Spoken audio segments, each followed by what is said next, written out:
নগাঁও জিলা প্ৰশাসন আৰু সন্মানীয় মুখ্যমন্ত্ৰীৰ ডাঙৰীয়াৰ দ্বাৰা যি আদেশ দিয়া হৈছিলে আৰু আমাৰ সন্মানীয় বিধায়ক শ্ৰীযুত ৰূপক শৰ্মা ডাঙৰীয়াৰ পৰিকল্পনা তথা চিন্তাৰ জৰিয়তে আমি এই সিদ্ধান্তত উপনীত হৈছোঁ যে এতিয়াৰ পৰা আমাৰ নগাঁৱৰ মাজমজিয়াত স্থিত ঢাকাইপট্টি নামৰ যোন টুকুৰা জাগা আছিল সেই টুকুৰা জাগাৰ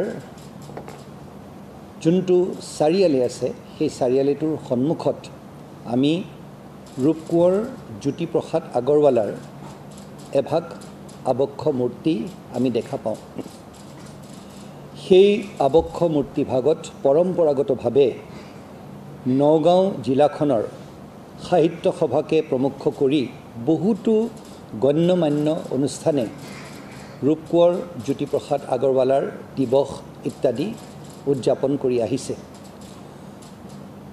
এইষাৰ কথা মনস্থ কৰি যে অকল মাননীয় মুখ্যমন্ত্ৰী ডাঙৰীয়াই নহয়, নগাঁওবাসী ৰাইজৰো আৱেগ অনুভূতি ইত্যাদি জড়িত হৈ আছে।